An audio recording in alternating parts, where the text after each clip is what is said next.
Hi, I'm going to introduce you to Photoshop CC workspace. First thing, make sure that you have the Essentials workspace. That will give you everything that you'll need for our activity this term. Next, on the left-hand side, you'll notice our toolbar. Most importantly, our Move tool. Also our magnetic lasso, which we'll be using quite a bit. If you click on these little arrows here, you'll find other types of lassos, but the magnetic lasso is the one that we'll be using. You'll also note down here is our paint bucket tool. And if you can't see the paint bucket tool, click on the arrow behind the gradient tool because it's hidden. It's often hidden behind the gradient tool. The text tool is also very useful. And of course our colour picker. For colours, we've also got the swatches over here.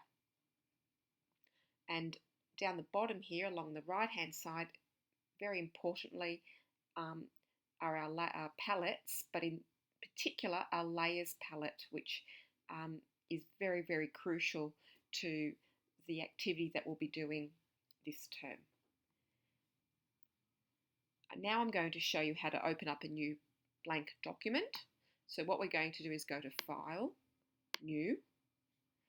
We're going to title it with our name, Hannah, that's my name, _ Dream Composition. I'm going to make sure International Paper is selected because that will allow me to find A4, A5, A3 type size documents. But what I want this time is an A3 because that's the size of my canvas that we'll be painting on. Also, make sure that our background is white. Our resolution is 300. That means that there are 300 pixels per inch, which is adequate for printing in A3 size. Let me click OK.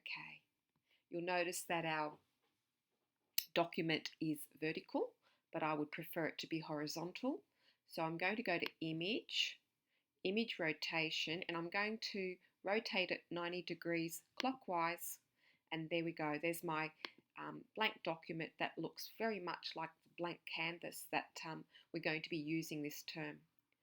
Finally, I'd like to put in a background colour so that I'm not working on a white surface. So what I do is I can use either the colour picker or I can use the swatches. Pick a colour. Then I'm going to use my bucket tool and I'm going to place blue as my background. You can use any colour you like. Finally, I'm going to show you how to save this document as a Photoshop file. That's really important because if you haven't finished working on it, you'll need to be able to open it up and edit it. So it's really important that you always save it as a Photoshop file, and you can also save it as a JPEG as well. So we go File, Save As. I'm saving it as Hannah, Dream Composition, and that's a Photoshop file there. If that doesn't say PSD, just scroll down till you find Photoshop down here. I'm going to save it in my folder that I've already created in Documents, and it's a VA folder. And if you find that you haven't actually got a VA folder yet, all you have to do is click New Folder and title it VA, Create, and now I can save it in there, and that way I can find it quite easily next lesson. Click Save. And that's it.